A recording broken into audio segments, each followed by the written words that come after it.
السلام علیکم ورحمۃ اللہ وبرکاتہ۔ قابل قدر سامعین گرامی، ابھی یہ ذی الحجہ کا مہینہ ہے، اسلامی سال کا آخری مہینہ، اس کا تقریباً کہہ لو کہ آخری ہفتہ چل رہا ہے۔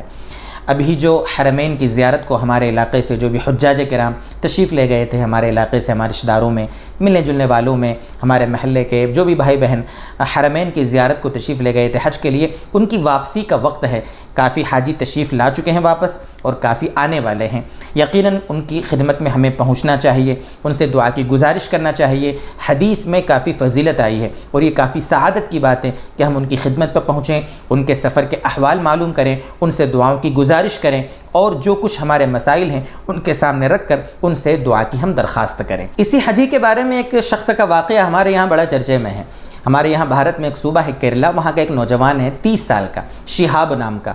اس کا یہ عزم ہے، اس نے یہ کوشش کی ہے، اس نے یہ ہمت کی ہے اور اس کا یہ جذبہ ہے کہ وہ کسی ہوائی جہاز سے نہیں، پانی کے جہاز سے نہیں یا کسی 4 ویلر سے نہیں، بلکہ وہ پیدل تقریباً 5-6 ملکوں سے ہوتے ہوئے 8000 سے زیادہ کلومیٹر پیدل سفر کر کے وہ حرمین جانے کا جذبہ رکھتے ہیں۔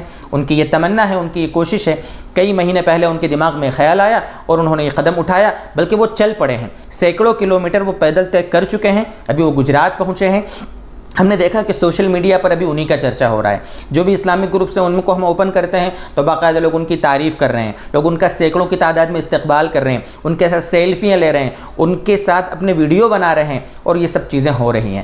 تو ہمارے دوستوں نے ہم کو یہ کہا کہ بھئی کیا یہ اسلام کی روشنی میں صحیح ہے ان کا یہ قدم اٹھانا؟ نبی اکرم صلی اللہ علیہ وسلم کی سیرت کے اور صحابہ کرام رضی اللہ تعالیٰ عنہم کے اعمال سے کتنا میچ کرتا ہے؟ شریعت کی اس بارے میں ہمارے لیے کیا رہبری ہے؟ تو سوچا کہ ایک ویڈیو مختصر سا میں اس بارے میں ریکارڈ کر دوں اور سیرت کی روشنی میں اس بارے میں ہمیں کیا رہبری ملتی ہے وہ آپ کے سامنے میں ذکر کر دوں۔ دیکھیے، اس بات کو سمجھانے کے لیے سب سے پہلے ہم نبی اکرم صلی اللہ علیہ وسلم کی روایتوں کی روشنی میں 2 روایتیں آپ کے سامنے بیان کرتے ہیں۔ یہ ترمذی شریف کی روایت کا نمبر ہے 1536۔ پہلے ان دونوں روایتوں کو آپ سمجھیں، اس کے بعد ہم دیکھیں گے کہ اس شخص کا یہ عمل کتنا صحیح تھا، کتنا غلط تھا اور کیا اس کی ہمیں تعریف کرنا چاہیے، اس کو پروموٹ کرنا چاہیے یا کیا کرنا چاہیے۔ ان دونوں روایتوں کی روشنی میں ہم سمجھیں گے انشاءاللہ۔ دیکھیے، روایت کے الفاظ ہم اسکرین پہ لکھ بھی دیں گے، آپ دیکھیے گا کہ نذرت امرأۃ ان تمشی الی بیت اللہ۔ اللہ کے نبی صلی اللہ علیہ وسلم کے زمانے میں ایک خاتون تھی، اس نے یہ نذر مانی تھی، یعنی منت مانی تھی، اس نے یہ مان رکھی تھی کہ وہ بیت اللہ کا حج پیدل کرے گی، بیت اللہ جائے گی چل کر۔ فسئل نبی اللہ صلی اللہ علیہ وسلم، تو نبی اکرم صلی اللہ علیہ وسلم سے اس بارے میں مسئلہ پوچھا گیا۔ ہم سے کوئی مسئلہ پوچھے، ہم کچھ بتائیں تو آپ یہ اعتراض کر سکتے ہو کہ یہ مولوی ان کو کیا آتا ہے، ان کو کچھ پتہ نہیں ہے۔ یہ نبی اکرم صلی اللہ علیہ وسلم جو سارے مفتیوں کے امام، سارے فقہا کے باس تھے، نبی اکرم صلی اللہ علیہ وسلم سے اس بارے میں مسئلہ پوچھا گیا۔ فقال، تو نبی اکرم صلی اللہ علیہ وسلم نے فرمایا، ان اللہ لغنی عن مشیہا۔ بڑا عجیب جملہ آپ صلی اللہ علیہ وسلم نے فرمایا، بلا شبہ اللہ تعالیٰ اس کے اس چلنے سے بے نیاز ہیں۔ اللہ تعالیٰ کو اس کے اس چل کر اتنی مشقت اٹھانے کی عبادت کی ضرورت نہیں ہے۔ مروہا، اسے کہہ دو، فلترکب، اسے چاہیے کہ وہ سوار ہو جائے۔ اب آگے کیا ہوا، وہ سوار ہوئی تھی نہیں ہوئی تھی، آگے اس نے اپنی منت کیسے پوری کی، ہمیں اس ڈیٹیل میں نہیں جانا ہے۔ بس مجھے عرض کرنا ہے کہ اللہ کے نبی صلی اللہ علیہ وسلم نے فرمایا تھا کہ اللہ تعالیٰ کو اس کے اس پیدل چل کر اتنی مشقت اٹھانے کی کوئی ضرورت نہیں ہے۔ ایک دوسری روایت بخاری شریف کی ہے۔ نبی اکرم صلی اللہ علیہ وسلم حضرت عائشہ رضی اللہ عنہ کے پاس پہنچے۔ حضرت عائشہ فرماتی ہیں ان نبی صلی اللہ علیہ وسلم دخل علیہا، حضرت عائشہ رضی اللہ عنہ کے پاس آئے، وعندها امرأۃ، حضرت عائشہ رضی اللہ عنہ کے پاس اس وقت ایک عورت تھی، وعندها امرأۃ، قال، تو اللہ کے نبی صلی اللہ علیہ وسلم نے پوچھا من هذه، کہ یہ خاتون کون تھی؟ قالت، تو حضرت عائشہ رضی اللہ عنہ نے جواب دیا فلانۃ، کہ فلاں، جو بھی نام تھا اس کا نام لیا کہ فلاں خاتون تھی۔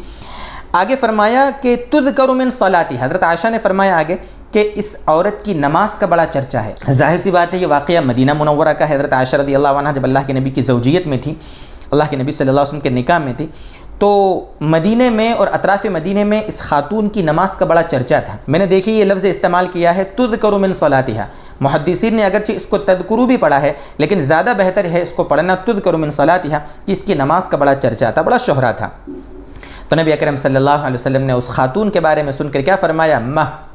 مہ کا مطلب ہوتا ہے، اللہ کے نبی صلی اللہ علیہ وسلم نے گویا کہ کراہت کا اظہار فرمایا، ناراضی کا اظہار فرمایا مہ، مطلب جس طرح ہم اپنی بول چال میں کہتے ہیں نا مطلب کراہت کا اور نفرت کا اظہار۔ مہ علیکم بما تطیقون، پھر فرمایا آپ صلی اللہ علیہ وسلم نے تم پر لازم ہے کہ تم وہی کام کرو جس کے کرنے کی تمہارے اندر طاقت ہو۔ علیکم بما تطیقون فواللہ لا یمل اللہ، اللہ کی قسم اللہ تعالیٰ نہیں اکتائیں گے حتی تملو، یہاں تک کہ تم خود اکتا جاؤ گے۔ ان دونوں روایتوں کی روشنی میں دوستو بزرگوں ہمیں کیا سمجھ میں آیا کہ کوئی ایسا کام جس میں انتہائی زیادہ مشقت ہو، انتہائی زیادہ، ایسے کام کو کرنے سے ہمیں بچنا چاہیے۔ نبی اکرم صلی اللہ علیہ وسلم کے سامنے اس خاتون کا جب مسئلہ آیا اور پوچھا گیا تو آپ نے منع فرما دیا اور انتہائی تاکید سے منع فرمایا۔ آپ حضرت عائشہ رضی اللہ عنہ کے واقعے میں دیکھیں کہ وہ بڑی عورت مشقت اٹھاتی تھی اور اس کی شہرت ہو رہی تھی، تو اللہ کے نبی صلی اللہ علیہ وسلم نے ناراضی کا اس پر بھی اظہار فرمایا۔ پتہ یہ چلا کہ ایسا کام جو انسان اعتدال کے ساتھ اور ہمیشگی کے ساتھ، دوام کے ساتھ جس کو کر سکے، اس کو پروموٹ کرنا چاہیے، اس پر عمل کی کوشش کرنا چاہیے، اس کی دوسروں کو ترغیب دینا چاہیے۔ اور کوئی ایسا کام جو نبی اکرم صلی اللہ علیہ وسلم کی سیرت کے مزاج سے میچ نہیں کھاتا، اس کو پروموٹ کرنا، اس کے بارے میں شہرت کرنا۔ ارے دوستو بزرگو، حج ایک عظیم عبادت ہے۔ زندگی میں ایک مرتبہ حج فرض ہوتا ہے، پوری زندگی میں نمازیں روزانہ فرض ہوتی ہیں، زکوٰۃ ہر سال فرض ہوتی ہے، روزے ہر سال آتے ہیں، اور حج تو ایسی عبادت ہے جو زندگی میں ایک مرتبہ فرض ہے۔ تو جو عمل پوری زندگی میں ایک مرتبہ فرض ہو، اس میں ہمیں کتنا اخلاص چاہیے، اس میں ہماری طرف سے کتنی للہیت ہونی چاہیے، اور کتنے یقین اور اچھے جذبے کے ساتھ اس کو ہمیں کرنا چاہیے، اور کتنا نبی اکرم صلی اللہ علیہ وسلم کی سنت اور نبی اکرم صلی اللہ علیہ وسلم کی شریعت سے ہمیں اس کو میچ کرا کے کرنا چاہیے، وہ ہم سمجھ سکتے ہیں۔ دوستو بزرگوں، کیا آپ صلی اللہ علیہ وسلم پیدل حج نہیں فرما سکتے تھے؟ مدینے سے مکہ 300-400 کلومیٹر ہے، کیا آپ پیدل نہیں آ سکتے تھے؟ نبی اکرم صلی اللہ علیہ وسلم کے زمانے میں کیا صحابہ پیدل نہیں آ سکتے تھے؟ آپ صلی اللہ علیہ وسلم پھر پیدل کیوں تشریف نہیں لائے؟ سارے جمہور علماء کا اس پر اتفاق ہے کہ پیدل حج کرنے کے مقابلے میں سواری پر حج کرنا افضل اور بہتر ہے۔ آپ کسی سے پوچھ لیں، آپ احادیث کو دیکھ لیں، میں نے آپ کے سامنے بھی حدیثیں بیان کی، امام اعظم ابو حنیفہ ہو، امام شافعی ہو، امام احمد بن حنبل ہو، امام مالک ہو، چاروں ائمہ، آپ چاروں مسلکوں کے علماء اور فقہا سے اگر پوچھیں گے اور اگر گہری نظر سے آپ حدیث کا اور تفسیر کا اور فقہ کا مطالعہ کریں گے تو آپ کو بات سمجھ میں آئے گی کہ پیدل حج کرنے کے مقابلے میں سواری پر حج کرنا افضل ہے۔ اس لیے دوستو بزرگوں، اگر سوشل میڈیا پر کسی شخص کا کوئی عمل کسی بھی طریقے سے دیکھو نا، تو اس کے بارے میں یہ دیکھو اپنے علماء سے پوچھ کر شریعت کی روشنی میں کہ کیا یہ عمل شریعت کے مخالف تو نہیں ہے۔ میں یہ نہیں کہہ رہا کہ اس کا یہ عمل حرام ہے، یقیناً اس کا پیدل جانا، اس نوجوان کا یہ جو جذبہ ہے، اس کا حج قبول ہوگا، حج درست ہوگا۔ اگر اس پر حج فرض ہے تو وہ حج فرض ادا بھی ہو جاوے گا۔ لیکن دوست بزرگوں،